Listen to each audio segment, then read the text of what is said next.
देवा माझे मन लागू तुझे चरणी, देवा माझे मन लागू तुझे चरणी, संसार व्यसनी पडून दी, नामस्मरण घडो संत समागम, वाहुगाची भ्रम नको देवा.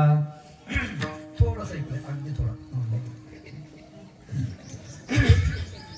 पायी तीर्थयात्रा मुखी राम नाम, हाची माझा नेम सिद्धिनी, नामस्मरण घडो संत समागम, वाहुगाची भ्रम नको देवा. अनेक मागणे नाही नाही देवा, अनेक मागणे नाही नाही देवा, एका जनार्दनी सेवा जोडली, नामस्मरण घडो संत समागम, वाहुगाची भ्रम नको देवा. विठ्ठल मावंद्याच्या निमित्ताने आयोजित करण्यात आलेला हा कार्यक्रम, आणि म्हणून अभंग ही त्या मावंद्याला साजेचा असा निवडलेला आहे. अभंग फार सोपा आहे. भजनामध्ये आपण बऱ्याच वेळा अभंग ऐकलेला आहे. देवा माझे मन लागू तुझे चरणी, हा काय फार कठीण अभंग नाही. याच्यामध्ये काय फार शास्त्र धुंडावं लागत नाही, परंतु तरीही अर्थदृष्टीनं अत्यंत व्यापक अशा प्रकारचा अभंग सेवेकरता निवडलेला आहे.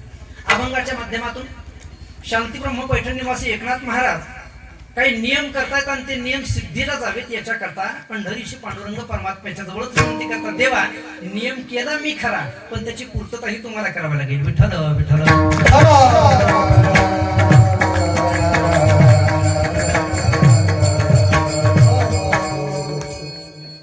परमार्थ करत असताना परमार्थी मार्गी जो साधक आहे, त्या साधकाने त्याच्या जीवनामध्ये नियमानिबद्ध असायला पाहिजे, नियमबद्ध तो असायला पाहिजे. मग तो कीर्तनकार असेल, सर्वसामान्य घरगुती पूजा करणारा, गृहस्थी धर्म आचरण करणारा एखादा गृहस्थी असेल, गायक असेल, वादक असेल, अन्य कोणीही परमार्थिक व्यक्ती जरी असेल तरी नियमामध्ये तो बद्ध पाहिजे. एकाने प्रश्न विचारला सहज, महाराज कीर्तन करताना कीर्तनकार कंबर का बांधतात? साधा प्रश्न आहे, आणि बऱ्याच जणांना पडणाराही प्रश्न आहे की कीर्तनकाराने कंबर का बांधावी. बऱ्याच जणांना त्याचं उत्तरही माहित नसेल कदाचित. कीर्तनकार कीर्तन करत असताना कंबर का बांधतात? नाही बांधली तर काय बिघडणार आहे, तर त्याच्याने काय फरक पडणार आहे? फरक काय पडणार नाही, परंतु कंबर का बांधायची याचं कारण आमच्या गुरुजींनी जे सांगितलं ते तुम्हाला तुमच्यासमोर मी प्रकट करणार आहे. आम्ही विचारला प्रश्न गुरुजींना, महाराज कंबर का बांधतात? त्यांनी उत्तर दिलं, कंबर बांधतात याच्याकरता की कंबर बांधणं हे बद्धतेचं प्रतीक आहे. कशाचं प्रतीक आहे? बद्धतेचं. कंबर बांधली म्हणजे तो कीर्तनकार बद्ध झाला. आजकाल कंबर बांधूनही कीर्तनकार मोकाटच आहेत, हा भाग वेगळा आहे.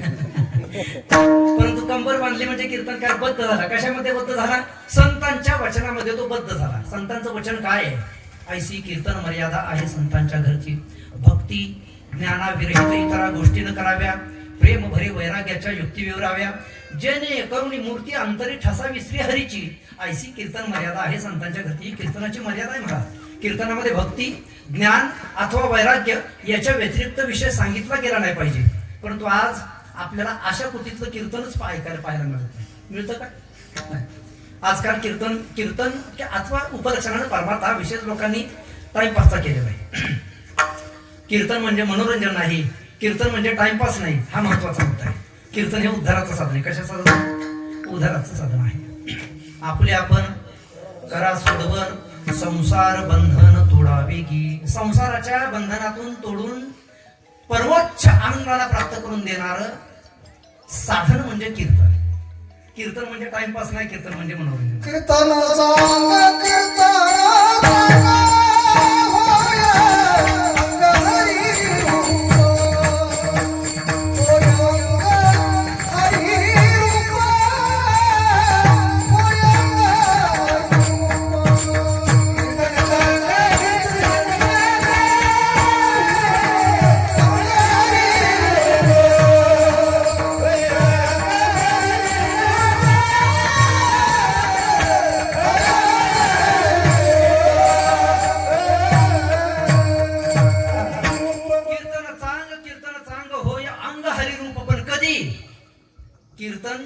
कीर्तनाच्या पद्धतीनं केलं तर, कीर्तनाच्या पद्धतीनं ऐकलं तर हो या अंग हरी रूप. नामदेव कीर्तन करी पुढे देवनाचे पांडुरंग, जनी म्हणे ज्ञान देवा बोला अभंग, नामदेव कीर्तन करी पुढे देवनाचे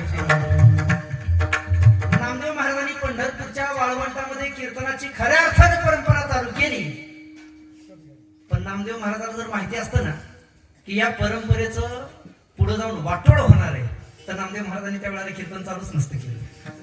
फार भयंकर अवस्था आहे महाराज. कीर्तन हे उद्धाराचं साधन आहे. मी सांगत होतो कीर्तनकाराने कंबर का बांधावी, कारण कीर्तनकार बद्ध असला पाहिजे, त्याने त्या अभंगाच्या विषयाशी संलग्न असलं पाहिजे, अभंगाच्या विषयामध्ये तो बद्ध असला पाहिजे, अभंगाच्या व्यतिरिक्त बोललं गेलं नाही पाहिजे. याच्याकरता कंबर बांधण्याचा प्रघात आहे. म्हणून वारकरी संप्रदायाचा जो कोणी अनुयायी असेल, ज्याने वारकरी संप्रदायाच्या मार्गाचं अनुसरण केलेलं आहे, अशा साधकाने नियमामध्ये बद्ध असलं पाहिजे. त्याने आपल्या जीवनामध्ये काही नियम लावून घेतले पाहिजेत. ज्ञानेश्वर महाराज हरिपाठामध्ये सांगतायत, नित्य नेम नामी ते प्राणी दुर्लभ. लक्ष्मी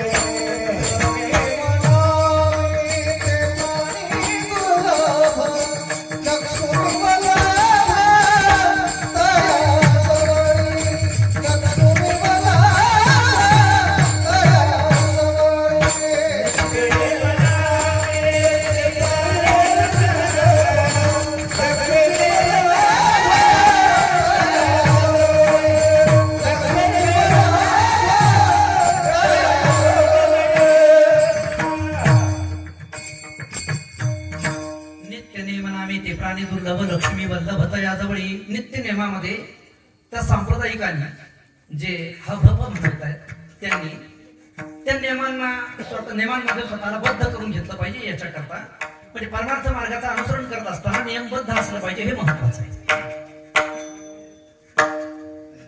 परमार्थ करणारे लोक भरपूर आहेत. आज जर आपण पाहिलं तर परमार्थ करणाऱ्यांची संख्या, त्या संख्येमध्ये विलक्षण अशा प्रकारची वाढ झालेली आहे. एक 15-20 वर्षांच्या पूर्वी माऊलींचा सोहळा जर तुम्ही कधी कोण गेला असाल, 15-20 वर्षांच्या पूर्वी माऊलीच्या सोहळ्यामध्ये आळंदी ते पंढरपूर जर कोणी पायी गेला असेल तर तुम्हाला कल्पना आहे की काही हजाराच्या संख्येमध्ये लोक असतील सोहळ्याबरोबर. बरोबर ना? 15-20 वर्षांच्या अगोदर हजारांच्या संख्येमध्ये. आज जर आपण पाहिलं तर माऊलींच्या पालखी सोहळ्यासोबत पुण्यापासून म्हणजे आळंदी पासून ते पंढरपूर पर्यंत लाखोच्या संख्येने भाविक उपस्थित आहेत. म्हणजे परमार्थ करणाऱ्यांची संख्या वाढली का घटली?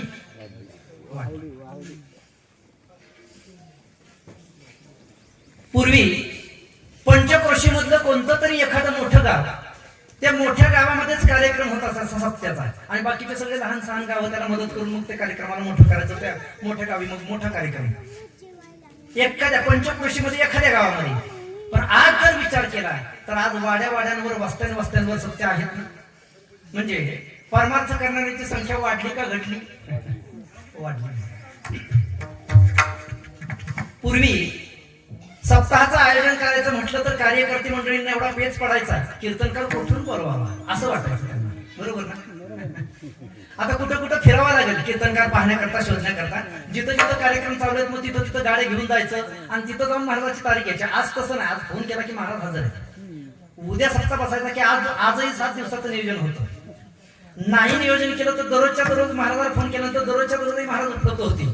एवढी सुलभता झालेली आहे परमार्थामध्ये. गमती नामची कीर्तनकार मंडळी म्हणतात की गोटा उचलला तरी एक महाराज निघाले. एवढे महाराज मंडळी झाले, एवढे कीर्तनकार, एवढे भजने, एवढे पकवाजे, एवढे गायक. रेलचेल झाली परमार्थामध्ये यांची. अर्थ असा आहे, परमार्थ करणाऱ्यांची संख्या निश्चित वाढलेली आहे. विलक्षण अशा प्रकारची चमत्कारिक वाढ ही परमार्थ करणाऱ्यांच्या संख्येमध्ये झालेली आहे. पण लक्ष देऊन ऐका, परमार्थ करणाऱ्यांची संख्या वाढली पण परमार्थ करून परमार्थाच्या मार्गाने भगवंताला प्राप्त करून घेणाऱ्यांची संख्या मात्र निश्चित कमी झाली. विठ्ठल विठ्ठल.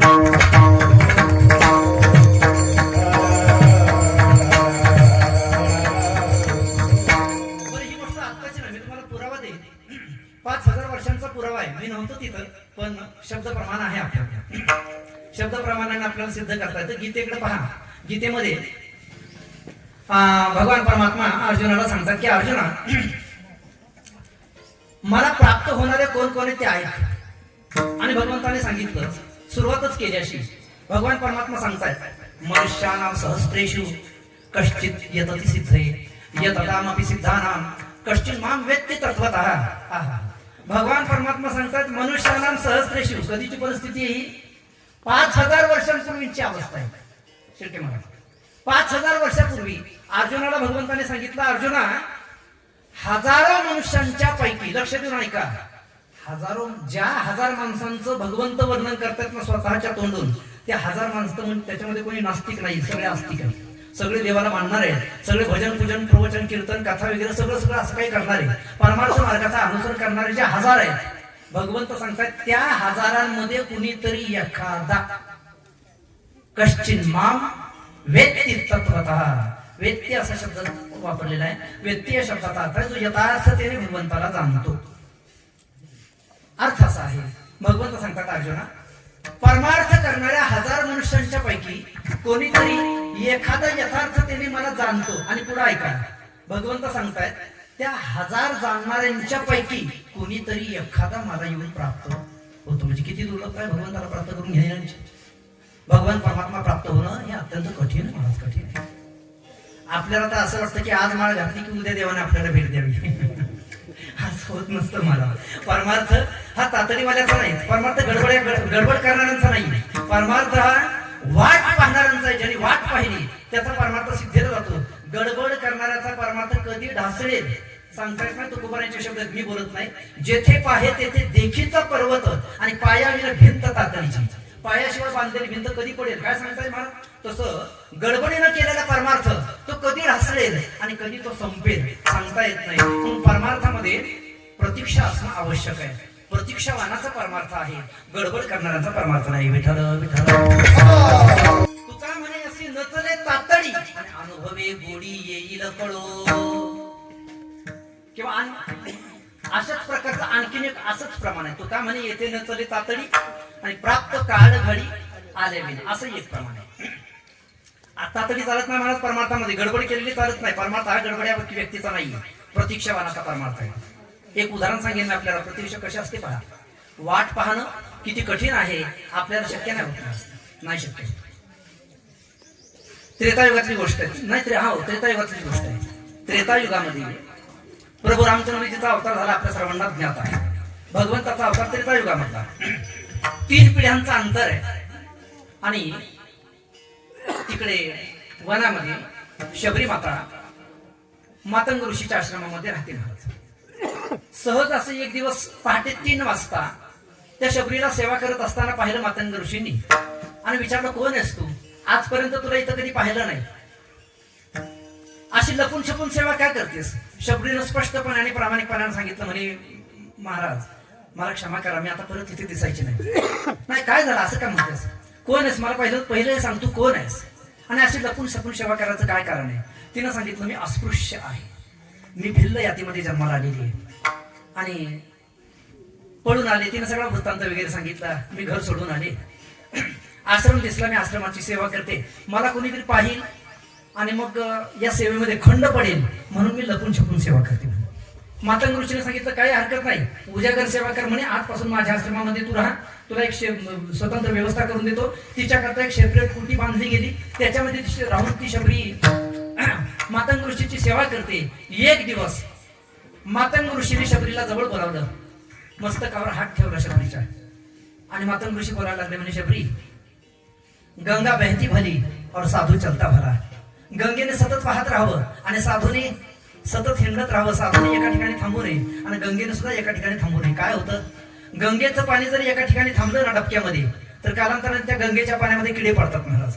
पवित्र असणारं गंगेचं पाणी, पण त्याच्यामध्ये किडे पडल्यानंतर कोणी त्याचं ग्रहण करत नाही. म्हणून गंगेने सतत वाहत असलं पाहिजे आणि साधूने सुद्धा सतत भ्रमण करत असलं पाहिजे. साधू एका ठिकाणी थांबला की त्या साधूमध्ये नाही नाना प्रकारचे दोष येण्याची शक्यता असते. म्हणून साधूने फिरत राहावं, गंगेने वाहत राहावं.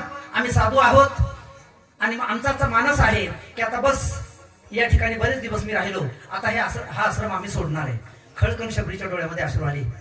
महाराज मग माझं काय, आतापर्यंत मी तुमच्या आश्रयाने इथं होते, सगळ्या बाकीच्या आश्रमवाल्यांचा, सगळ्या हरिभक्तपरायण महाराज मंडळींचा तुम्ही विरोध स्वीकारलात आणि मला आश्रमामध्ये स्थान दिलं. कारण आश्रम यवने वृद्धा, कारण तो काळ असा होता की त्या काळामध्ये आश्रमामध्ये स्त्रियांना थारा नव्हता महाराज. सगळ्यांचा विरोध पत्करला मातंग ऋषींनी आणि शबरीला थारा दिलेला आहे. शबरी माता म्हणते तेव्हा माझं काय, मी काय करू, मी कुठं जाऊ, कोणाच्या आश्रयाने राहू.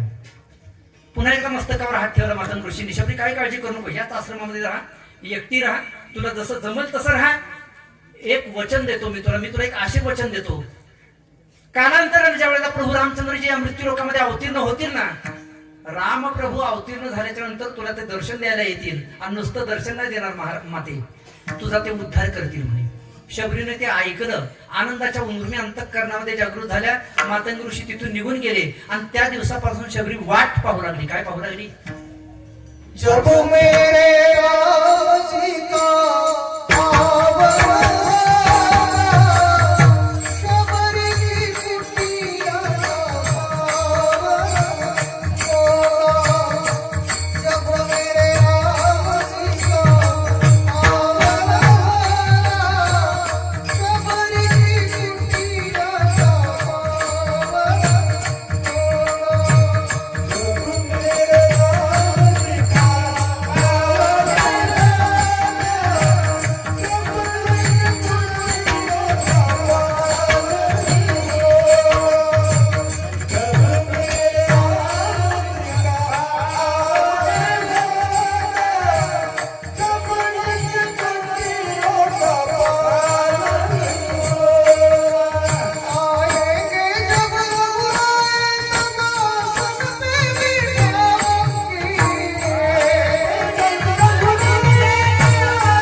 शबरी की कुटिया का पावन होगा. आएंगे जब रघुराई तो आसन पर बिठाऊंगी, मीठे मीठे अपने हाथों से.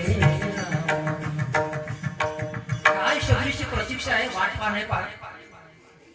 आपल्याला नाही जमत महाराज तेवढं, शबरी सारखं नाही वाट पाहणं जमत. अगदीच कट्टर परमार्थिक असेल, 8 दिवस वाट पाहिजे सप्ताहभर, नाही अजून प्रभू येत, अजून एखाद्या वर्षभर वाट पाहिल, नाही अजून प्रभू येत, 2 वर्ष वाट पाहिल, नाही प्रभू येत, मग आपला बाळ बिछाना गुंडाळवा नाही, आपण घरी येऊ. शबरीनं वाट किती पाहिली, लक्ष देऊ नाही का. ज्या दिवशी मातंग ऋषींनी शबरीला सांगितलं, शबरी प्रभू रामचंद्रजी तुला भेटतील, ही गोष्ट ज्या दिवशी सांगितली ना, लक्ष देऊ नाही का, त्या दिवशी पर्यंत प्रभू रामचंद्रजीच्या आजोबाचा सुद्धा अवतार झालेला होता. आजोबाचा सुद्धा अजून जन्म नाही. आजर राजाचा जन्म व्हायचा आहे, त्याच्यानंतर त्याच्या पोटी दशरथ राजा जन्माला यायचा आहे, आणि त्या दशरथाच्या पोटी पुन्हा रामप्रभू जन्माला यायचे. त्यावेळेपासून म्हणजे 3 पिढ्यांचं अंतर आहे, त्या 3 पिढ्यांपासून शबरी माता वाट पाहते. कोणाची? जब मेरे रामजी का पावन होगा. 3 पिढ्यांची वाट आहे महाराज. मला सांगा, परमार्थ एवढा सोपा आहे? आपल्याला आज मला घातली, उद्या भगवंताने भेट द्यावी, उद्या परमात्मा आपल्याला भेटावा. तूप खाल्लं की रूप कधी येत नसतं महाराज, हळद पिलं की कोणी गोरं लगेच होत नसतं. अर्थ असा आहे, परमार्थ हा प्रतीक्षावानाचा आहे, प्रतीक्षा करणाऱ्यांचा परमार्थ आहे. प्रभू राम भगवान श्री महाविष्णूने ज्या वेळेला उपमन्यूला वरदान दिलं ना, 6 वर्षाचा उपमन्यू भगवंताने वरदान दिलं, आणि वरदान देऊन त्याला आढळपण अशा प्रकारचं प्राप्त करून दिलेलं आहे. सगळ्या साधू संतांचा मोर्चा भगवंताकडं. देवा निषेध सगळ्यांनी निषेध करायला सुरुवात केली. काय झालं, का निषेध करता माझा? त्या सगळ्या साधूंनी संतांनी सांगितलं, म्हणजे काय देवा. अरे मी एक साधू बोलायला लागला, देवा मी 1000 वर्ष झालं तुझी आराधना करतो, तू अजून स्वप्नामध्ये नाही आलास. आणि त्या 6 महिन्याच्या ध्रुवाला लगेच प्रसन्न झालं तुम्ही देवा. एक जण बोलायला लागला, देवा किती जन्म झाले मी तुमच्या उपासना करत आहे, तुम्ही माझ्या स्वप्नामध्ये नाही, तुमचं नख मला दृष्टीला पडलं नाही, आणि त्या 6 महिन्याच्या ध्रुवाला तुम्ही प्रसन्न होता परमात्मन. हा अन्याय नाही तर काय आहे? भगवंताने सांगितलं, हे पहा ते मोर्चाचे झेंडे वगैरे खाली ठेवा थोडंसं, आणि माझ्यासोबत चला. भगवंताने सगळ्यांना सोबत घेतलं, नावेमध्ये बसवलं, आणि समुद्रातून नाव निघालेली आहे. बराच अंतर समुद्राच्या मध्यभागी ती नाव जायला लागलेली आहे. साधूंनी संतांनी विचारलं देवा कुठं जायचंय आपल्याला नक्की. भगवंत मौन आहेत, तुम्ही फक्त माझ्यासोबत चला. थोडा अंतर गेल्याच्या नंतर एक चकाकणारा अशी रास, चकाकणारा असा ढीग या साधूंनी संतांनी पाहिला आणि विचारतात देवा ते काय आहे. भगवंताने सांगितलं अरे तेच दाखवायला तुम्हाला इथं आणले. एक बेट होतं